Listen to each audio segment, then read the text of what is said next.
All right, so I'll be respectful of everybody's time. As mentioned earlier, so today's topic for the first contractor office hour series is virtual net energy metering, also known as VNEM. So let's go ahead and get started. So I would like to introduce you guys to today's speakers and panelists.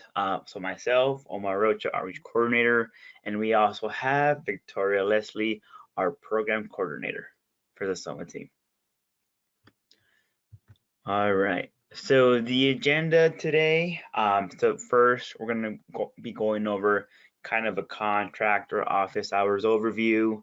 Then we'll cover some of the VNEM background, how it kind of started. We'll also be going over billing and VNEM tariffs. And then we will also include SOMAH application documents and how they relate to VNEM. And then towards the end, I will have a good amount of time for Q&A. I believe I emailed most of you this morning, letting you know that you guys you guys can come with questions. So the Q&A portion doesn't necessarily need to be about VNEM. It could be any general program question. All right. So the goals of the contractor office hours series. So this webinar is really designed, or this series are designed to review topics that contractors are wanting to learn more about. It's also created to identify like potential like barriers or challenges that contractors face when attempting to like obtain a property. We really want to re-engage with the contractor audience. A lot of the times, we only really connect during the eligibility training, and then after that, there isn't much of a connection. So we want to really re-engage the contractor audience, and so this webinar is more of a discussion type of webinar. It's more so we can learn more about what contractors are wanting to learn about our program. So let's go ahead and get started. So what is VNEM? So VNEM, or virtual net energy metering, is a tariff that enables a multi-meter property owner to allocate the property solar system credits to the tenants.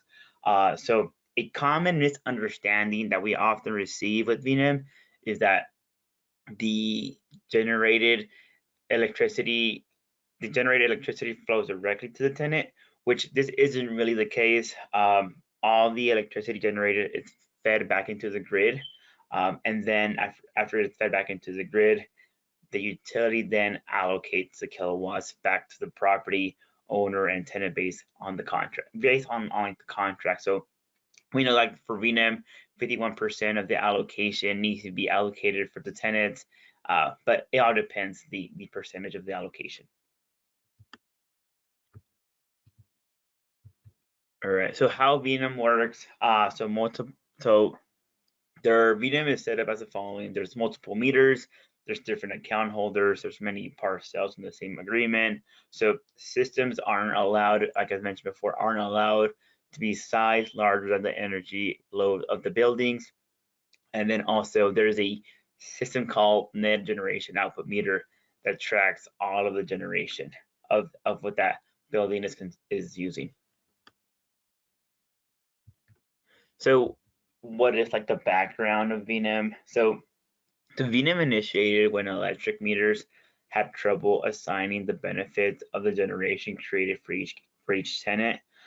This is the reason why we don't connect the grid directly to the tenant, because there is no way of ensuring that there's an equal distribution for each tenant. So that's why the energy generated goes back into the grid, and then the IOU allocates all of the energy equally to the tenants in common area based on how like the system is designed. And so I also wanted to mention that the MASH program, so as you guys may already know, and we talk about it in eligibility training, but the MASH program was the first program to utilize the VNEM tariffs. The VNEM billing cycle, so the way that the VNEM billing cycle works is there's the energy usage is assessed over a 12-month billing cycle or a year. And so the way that it works is, so when the tenants, or when using more energy than the thing with the grid generated, the tenant will be charged for the remaining like energy that was used. Vice versa, if the energy generated is greater than the energy used, then there's credits that carry over to the next month. So it all depends on the energy that was consumed within that period, within that month. And then also, there is the net surplus compensation that occurs if there's more energy generated. So what this is at the end of the 12-month billing cycle, if there's more energy generated than it was used, the IOU would typically pay the property owner an average rate of 2 to 4 cents per kilowatt, depending on like the IOU that is providing the energy. So just wanted to clarify, IOU is investor-owned utility, so SCE, PG&E, SDG&E, and so forth.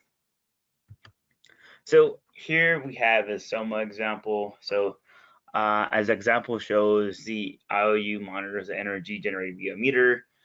Remember, this is a virtual meter because the meter is not connected to the building. Net energy is the difference between the electricity and the percentage of the solar energy generated. Very, very simple. All right, so here's kind of a summary of some of the VNEM tariffs. So the information summarized is like the main overlapping content across each IOU tariff language. So that covers like the following. So like I mentioned before, so appropriate system sizing using a 12-month consumption data, common area accounts required to take time of use rate but not mandatory for tenants, excess of building credits carried over the following month, slight variation in net surplus calculation. So it all depends. Customer must pay a non-bypassable charges for each kilowatt hour of electricity consumed. That is also important to mention. And then properties with CCA customers may participate if the serving CCA has a VNEM tariff. So some CCAs are also are allowed to participate in this VNEM tariff. So there's like a variance in each IOU, but I highlighted some of the differences between like the main big three of SDG&E, SCE, and PG&E, but the tariffs do have some variance. So for PG&E, SCE, and SDG&E, the allocation will remain in effect for a minimum of 20 years, which aligns with the program's interconnection. Performance and permanency requirements for the equipment installed under SOMAH to be in place for a minimum of 20 years. The program decision also outlines the intention that low-income tenants participating in this program will receive a full economic benefit of the generation allocated. So this is further supported by the program's implementation of the tenant benefit affidavit. The process of retention of credits during a unit's vacancy is included for SDG&E, PG&E, and Pacific Core, but it is not outlined for SCE or Liberty in the SOMAH tariff language. I guess a quick reminder, if there's any questions going on, you guys can feel free to type them in the chat. And if you can type them in the chat now, or you can ask them during the Q&A. Either option is okay for this webinar. But moving on, the VNEM load allocation form. So this is like an example that we have. So this is a typical example. So each IOU has like their own form, but they each ask like very common information. So percentage split for common and tenant areas, common area account, and meter information is collected. A quick reminder again that 51% of the allocation needs to be towards the tenants. This example is so the VNEM allocation form is going to be required in the first milestone for SOMAH, so the reservation request. And as mentioned before, all the VNEM allocation forms are all in our SOMAH website. You can find them there, you can download them, and then you can input the information. Awesome. Next slide. So the next item we want to cover, I know this is the big thing now. NEM 3 and how it's going to affect SOMAH. So as of now, what we can say is that for VNEM, the sub-tariff for low-income eligible households shall remain unchanged until review. So that's all we can say for right now. So right now we are not being affected by this change, and that's what we can say for this for now. Awesome. And then I do want to remind all of you guys, because I know most of you guys here are contractors, is make sure to use our resources and tools. A quick reminder that we have the eligible SOMAH properties map. Currently, I just screenshot this just a few minutes ago before the training. There's over 1,400 properties right now that fall into a DAC right now. So just want to give you guys a quick reminder of some of our tools and resources. And then with that as well, we can move on to the next slide. Again, so free services that we provide, so application guidance, technical assistance. We have teams that work for property owners, contractors, applicant, job training, pairing. We have tenant education workshops, a resource library. So any of this information here, there's a team dedicated for each of these bullet points. So feel free to reach out for any support. All right, the next one again. So we want to remind you guys of our marketing tools. We have promotional postcards, flyers. We have copy and paste images that you guys can use in your marketing materials, talking points. You can all find this in our website, or you can email me, and I can send all this information to you as well. But yeah, we're here to help. I know this seems like it went pretty quick, but we're now in our Q&A portion of the webinar. Before we begin, I just want to mention this webinar is intended to be easy to digest, easy to understand, nothing too complicated. But yeah, we're here for any questions that you guys may have about the presentation itself, about anything that I covered, or about the program itself. We want to open it up for you guys to chime in and ask your questions. Yes, so I know there's a question. The slides will be emailed to all of the attendees after the training, after the webinar.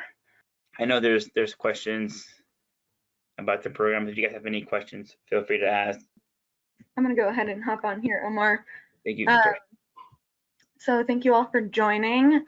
My name is Victoria Leslie. I'm a project coordinator with SOMAH.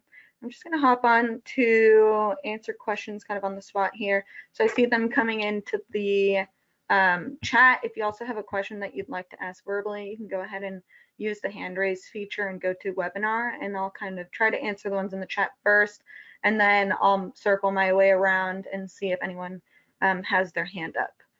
So the first question I'm seeing from Christian is, in PG&E, are you able to adjust the VNEM allocations after year 1, or do you need to wait until after year 20? So that's a really great question, and yes, that is correct. You need to wait until after year 20. These VNEM allocations that you designate under specifically the SOMAH tariff, if you are going to be participating in SOMAH, and utilizing the SOMAH sub-tariff under NEM 2, those VNEM allocations, or otherwise known as your tenant and common area splits, are going to be designated for 20 years or the life cycle of the system, whichever one is less. So likely around 20 years. So when you do designate those percentage splits, you're going to want to be really cognizant of that timeline that you're going to have to adhere to. It's very difficult to, once you've filed for interconnection and you've designated those VNEM allocations, even if you haven't received PTO, it has been very challenging to even change those VNEM allocations after they've been submitted to the utility. That's something that happens between a contractor and the utility.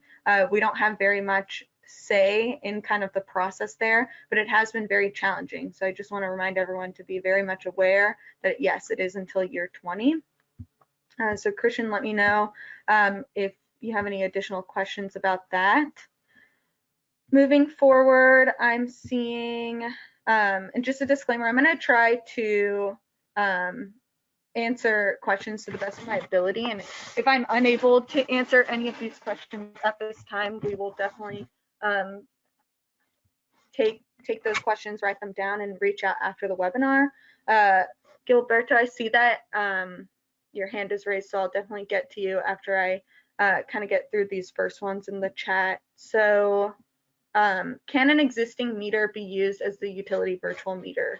This is another really good question. I think a nuance that wasn't really pointed out a little earlier in the webinar, which is a qualification to even participate in the SOMAH sub-tariff is for the property to be individually metered. So the SOMAH program itself can't actually accept any properties that are master metered. So we're looking for, separate common and individual tenant meters. If you're not allocating any solar credits to the common areas, just separate tenant meters, and that's how we'll be integrating virtual net energy metering onto the property. So we can't technically take one property meter and then sub meter from there. They have to actually be individual meters, existing individual meters. You could technically, create individual meters for a property, but I know that that is very costly, so probably not the best option. So Hannah, let me know if that helps. I'm seeing no mention of the 9-year legacy. How can we just ignore that important aspect? So the 9-year legacy is concerning NEM 3.0. As we mentioned in the webinar, as far as NEM 3.0, SOMAH is not currently affected. And I'll just share some more information on that. So the 9-year legacy is concerning ordering paragraph number 9 from the NEM 3.0 proceeding. Right now, the only portion of the NEM 3.0 proceeding that is concerning multifamily affordable housing and the solar on multifamily affordable housing program is paragraph 8, which states the virtual net energy metering sub-tariff for low income eligible households shall remain unchanged until review in this proceeding of additional findings from rulemaking 1807 and 006 and the evaluation of the solar on multifamily affordable housing program.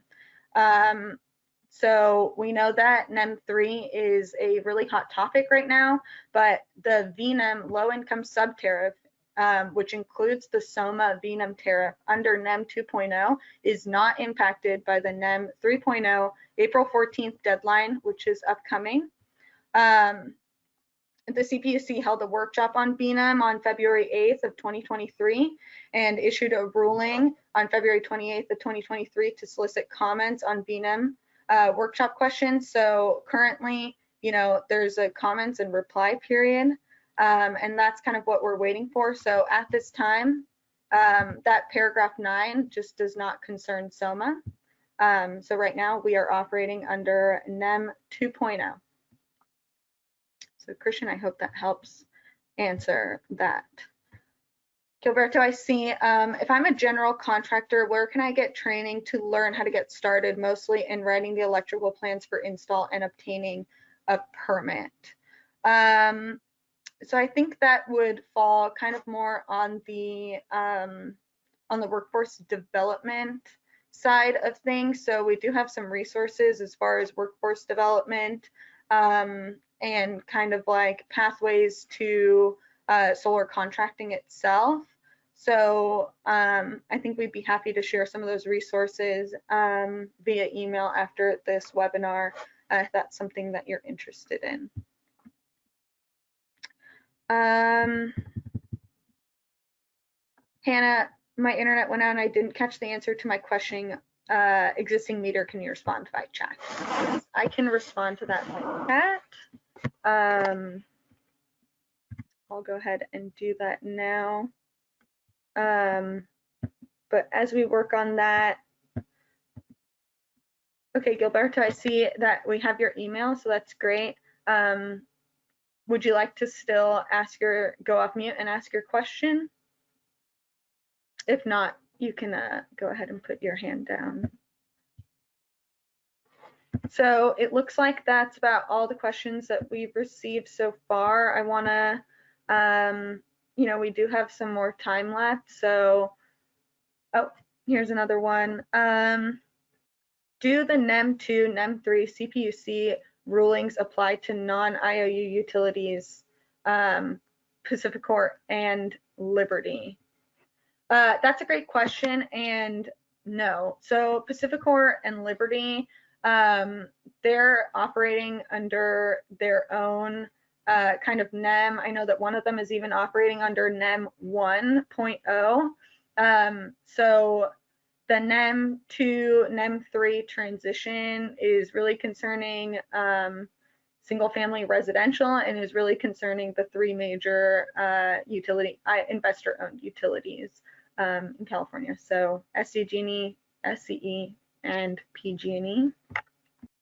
I see that there's a hand up in the chat. So Blake, if you want to go ahead and come off mute, you can go ahead and ask your question.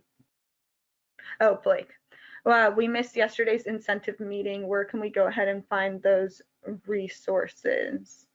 Do you think you could clarify what you might be referring to as incentive meeting? The webinar from yesterday, was it the property owner webinar from yesterday?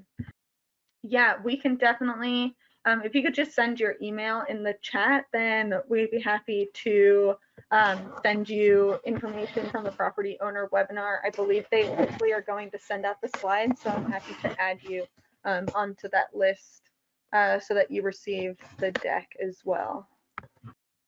Put your email in the chat and we'll send that off.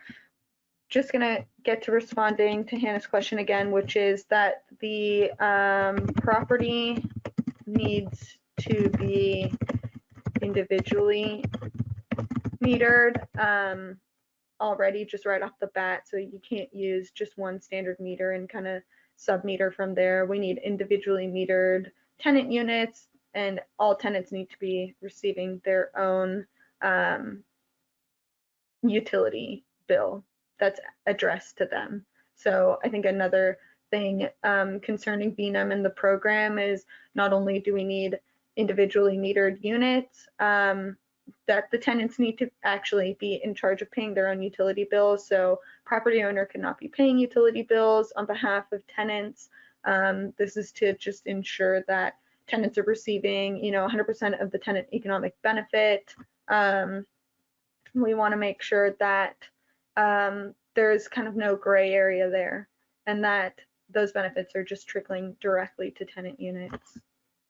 So I'm going to stay on here for a few more minutes. If there are more questions, again, the questions can be regarding anything program related or VNEM related. So I'll just stay on here and see if any more questions come up. If you don't have any questions, feel free to hop off. And for those of you that do, just stay on here.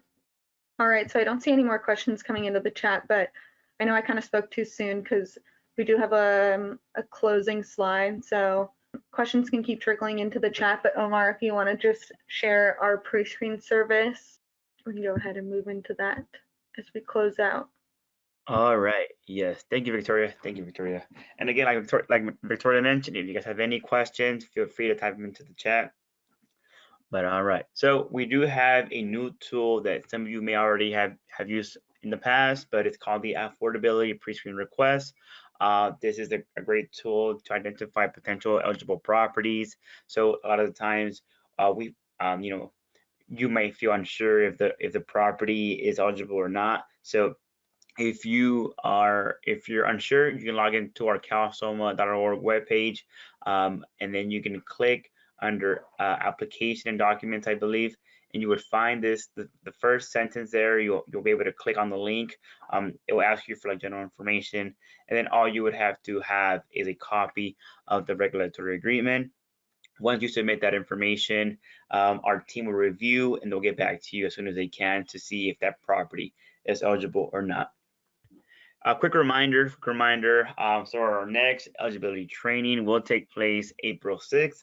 That's Thursday at 10 a.m. Just a quick reminder. And then our next contractor office hour series will not take place until July. For any questions, concerns, doubts, you can reach me at omar.rocharodriguez@calsoma.org, or you can also call the contact phone for SOMAH, which is 858-244-1177, extension 5. And with that, if there aren't any other questions, we can conclude this webinar. And I hope all of you guys enjoyed it.